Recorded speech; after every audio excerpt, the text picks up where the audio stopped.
Hey, and welcome to Matt and Jess TV. I am Matt And I'm Roast. Jessica Bun Bun. We are here with our reaction and review for Silo Season 3, Episode 1.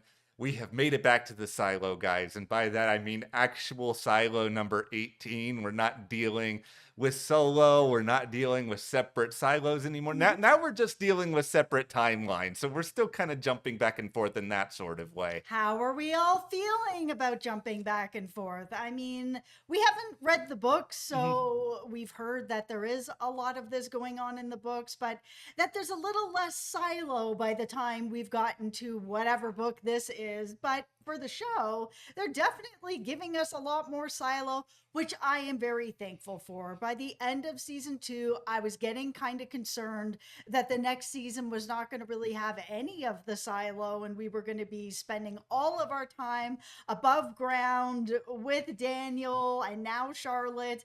And I'm glad that that's not happening. Yeah, I think there's still a little bit of potential with the flashbacks, depending on where they go with it. Like, we will express some worst case scenarios, some fears with that storyline, but I did enjoy just being back in the silo again. Like, I am marginally annoyed with Apple TV here because I know it's only really been a year and change since season 2 aired. Yeah.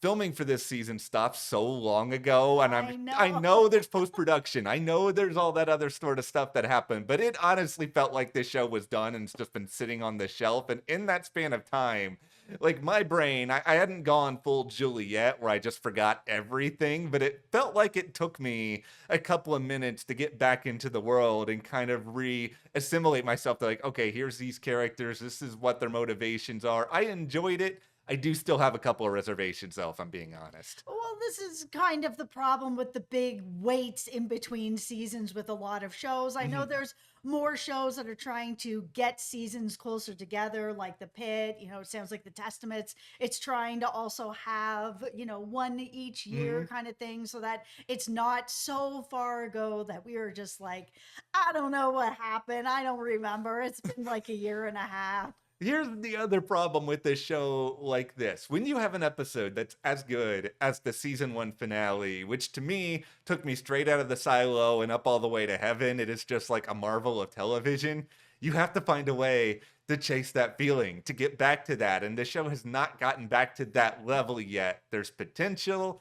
Here, we have a lot of mysteries. We have some new things that we're going to get a chance to dive into, Mhm. including more from this algorithm. So there's definitely stuff to be excited For about. sure. All right, well, we do have so much more to say in this video, but before we do, be sure to hit that subscribe button. We Mhm. are going to be here throughout all of Silo Season 3, talking about everything that's going on in both timelines. And obviously, we love to hear from you guys as well. Let us know what you're thinking about this season and all of your theories in the comments. And if you want more Silo content, we're going to be having Silo theories Mhm. and more discussion going on our YouTube memberships. It's a great way to help support us here at the channel to continue bringing you these videos by clicking, getting that extra content, and joining our membership. So thank you so much. Thank you, guys. We very, very much appreciate that.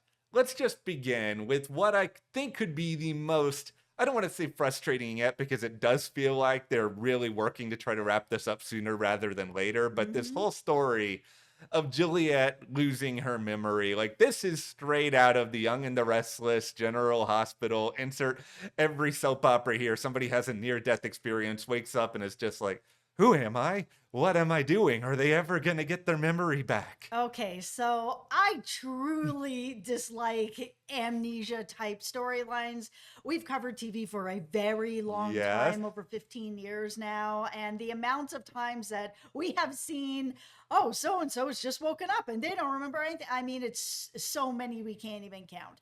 Here we're in a little bit of a different situation because we know that she's getting these vitamins, and these vitamins that are now going to be double dose are making it that she's unable to remember anything. And first, I think the thing that's actually making me a little more like, what is going on is why isn't anybody in the silo actually just saying what's going on? There are so many people, everyone down to mechanical. Shirley's not going to say something. No one is going to say something. What is the threat that's being held over everyone that no one is allowed or willing to remind her of what is going on, because Juliet is truly fighting to get her memories back of what happened.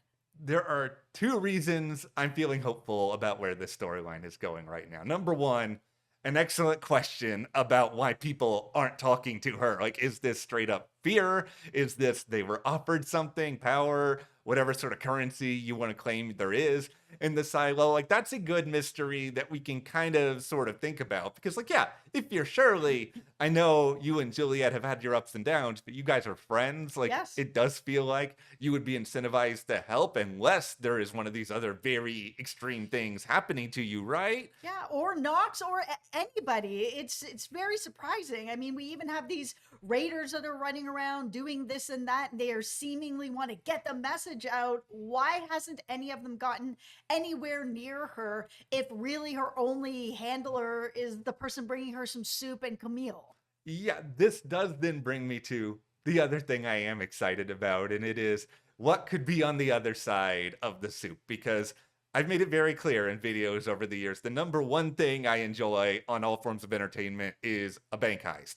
I think this is also in my top five, a prison break. Like, this feels a little prison breaky, and I'm Yeah. not talking about the Fox show, I'm just talking about prison breaks in general, where somebody has managed to get a secret in to the person who's being held prisoner. In a lot of ways, that is Juliet. Like, yeah, congratulations, you're the mayor, but they have quote unquote changed everything in the silo now, where she's basically a puppet who's being brought around, and everybody from Camille to Sims, they're all just sort of taking turns controlling what she's doing and saying. Like, who is actually trying to help her now? Yeah, I mean, even with Sims, we saw a little bit of back and forth with her where she does not remember what is going on. And Mm. he's just like, I really hope you do remember what's going on at some point, because we still have to have a conversation about what you did to my wife and my kid. And I haven't forgotten. So we're going to have that conversation at some point. But you can see that he's really like holding it in, because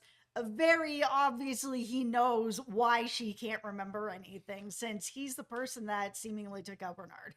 Okay, well, here's the thing with Sims. I like watching Sims. I'm not going to sit here and say I approve of all of his actions. It does seem like he did something really, really bad Mhm. to Bernard, but I think he is a lot more morally conflicted. He's not all 100% bad guy all the time, or at least I don't think so. I'm much more worried about Camille and what Camille could do and the information that she has. And it's kind of interesting for a character when think all the way back to the first season, like Camille wasn't really that big of a deal on Silo, but that has just kind of changed more and more over time. Yeah, now she's seemingly in charge of everything. I mean, she's getting commands from the higher ups computer to, give her a double dosage to make sure she really keeps all her memories suppressed. She's really in charge of, everything that Juliet is doing. She's hovering around her. She is the handler of her. Even when Juliet is starting to actually remember things, where she's like, oh, I remember being outside, I remember having a crowbar. No, we're going to show you this video again that we've kind of made up of what you actually saw, and they're feeding her false information. Camille is the most dangerous person in this silo, and my real question is, why did she end up getting to this position? Is it because she wanted to have more answers, she wants to have more power, or is there something even further where maybe they're promising her a way out? I think they could be promising her a way out. They could just be promising her safety. Maybe that's something she just really does care about. Maybe she does want at least an amount of power, because maybe she Mhm. equates power to safety, to understanding, to when if something else terrible happens, this is a world where terrible things do happen, she's going to be the first one who metaphorically gets out of this situation. But it just also feels like to me, whatever they're telling you, Camille, this has to be really, really great for you to sit back and be like, you know what I want to do? I want to listen to this computerized artificial voice that is this algorithm who's sort of instructing me on the right thing to do every step of the way, where it's just, you don't know what's really happening on the outside. You don't know much of anything. You're just getting information from either the past or a computer. If I was in her situation, I would be sitting back and being like, why am I gonna trust you? You've been linked to all these other people. It's not like these other people have all been saints. Okay, this is my All tinfoil right. hat. The silo has threatened to kill everybody, and if Mhm. they end up telling Juliet, they will just unleash whatever poison throughout the silo. I feel like there's got to be like a really heavy reason why everyone is willing to play along with this. Juliet has been outside, she has seen what she has seen. She was coming back and bringing information, which is what everybody wanted to know, but now everybody is willing to just pretend like everything is a-okay and we're not going to say anything and we're just going to keep handling her. Well, why is that? It feels like the only reasonable explanation is death. They are just afraid that whoever is controlling the silo is just going to be like, you know what, we have 50 other silos, we'll just get rid of this one, because at this point they're contaminated, because she got out, got back in, she's going to tell everybody whatever she's going to tell everybody, that there are more silos, she's been to another one, and that what she's seen, and it's too much information and the whole project will go under. Well, and this is the thing when it comes back to the safeguard and what we learned there about that at the end of season 2, where there is like Mhm. this very, very serious threat that could be out there to a lot of these silos. So yeah, if what you're saying is true, that they've all been warned that something terrible could be happening to this silo, and Juliet has this information about, oh, something terrible could happen. I think we're in this really, really, I don't want to say funny, but it is kind of ironic situation where both of these parties could have information that's really detrimental to all of the silo, and they're just both equally trying to keep the other side quiet, because if the wrong people find out, or if it's timed in the wrong way, Juliet remembers everything and it's just like, I need to do something about this now, then Here's the thing. I want her to remember everything sooner rather than later. I am not down for this amnesia story. I'm super glad that at the end of this episode, she did get that canister that has a note that's like, if you want to know what's really going on, meet me at X and X spot.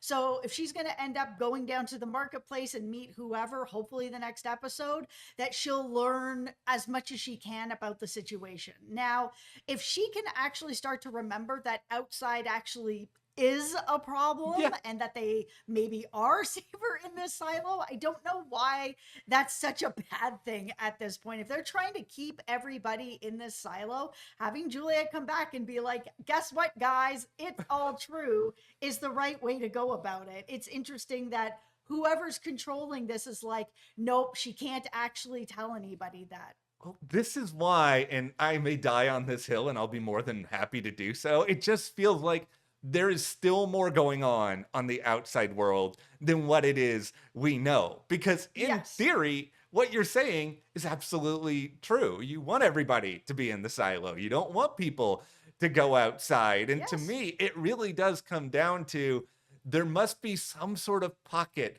on the outside world that's okay, or there's something going on, even Yeah. going back to those flashback storylines where we can all assume what's happened here with Daniel, his sister. It seems like we're just watching a prototypical disaster that sends everybody underground because everything is just turned into fallout upstairs. Yeah, it's got to be that city that we saw in the distance. I still feel like if they could get to that, that maybe that's actually a functioning place. Yeah, it just feels like there's still something that they're trying to keep from everybody, and it's something that is still buried within the silo itself. Like there has to actually be a real danger and some sort of stakes that even exist Mhm. within staying in there. And that's kind of the balancing act for whoever's behind the algorithm, still controlling it. Like, Mhm. we all kind of have to assume there are command centers, like there are these other places within this multifaceted world that we haven't seen yet. All right, so we'll talk about Daniel and Charlotte and this Yeah. whole story. I'm not really invested in it yet. I'm hoping that it's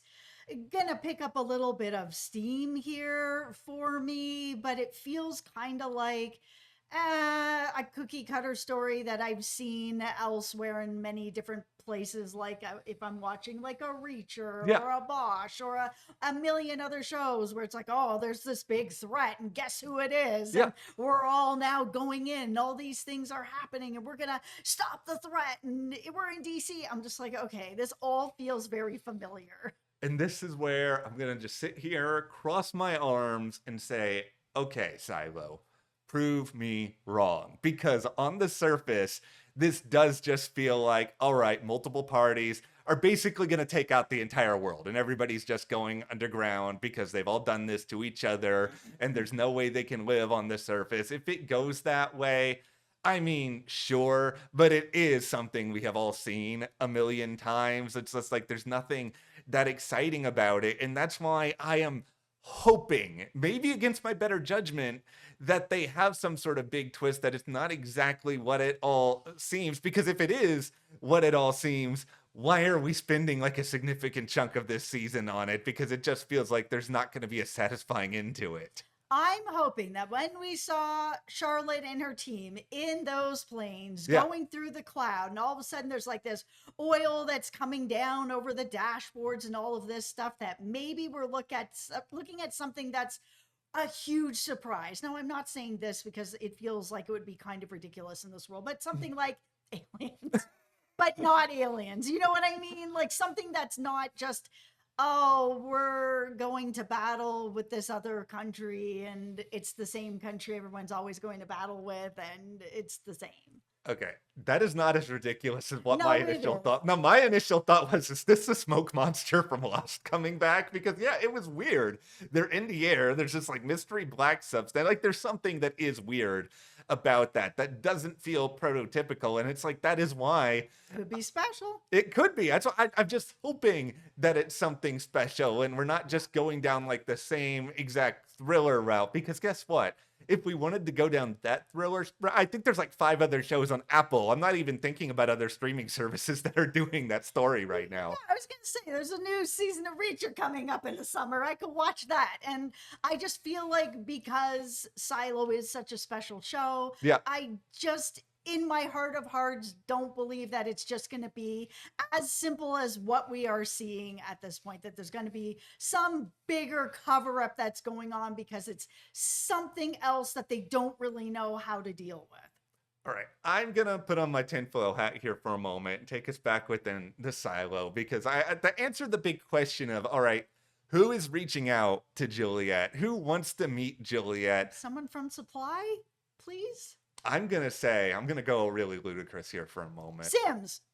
That would be fun. It would be, that's Wouldn't actually that be fun? that would be more fun than my suggestion. Listen, I love a revenge story so much, and Sims, you could see it's bubbling on him. He Yeah. is just like, I want to know why you did this to my wife and my kid. Revenge, revenge. I totally get it from him. So, yeah, I kind of, for a little second, I was kind of like, maybe it's Sims because he wants her to remember, because he wants to have that conversation. Yeah, I mean, I also just love Common. I want Common to get like the Right? best source material possible. Like my irrational brain is like, what if it's my guy Lucas Kyle? And I mean, maybe I'm saying He is this. in the wind. He's in the wind.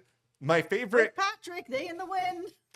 I in the ship wind. Lucas Kyle and Juliette. I'm just I gonna know say you it. do. I'm the only person who still does, and I just feel like we got to get him back involved in the show on some level. Like I would assume we're gonna see Solo again as well. Like I don't think this is Solo. I just think it makes more sense that it's Lucas, because it's somebody who has a reasonable amount of information, and we know from season 1, I mean from season 2, sorry, that Lucas did manage to stumble into some information. He does have a relationship with Juliette. I think the question, though, is if this is Lucas, how is he going to meet in a place that, presumably is pretty public, when we Yes. already heard from Billings that it's like, okay, here's everything we're working on. Though I got to be honest, Billings didn't really look like he was all that eager to do any of this stuff. Nobody seems that eager, even Camille. There's just something that is going on here that it just feels like everybody in the silo is under some sort of a threat of do this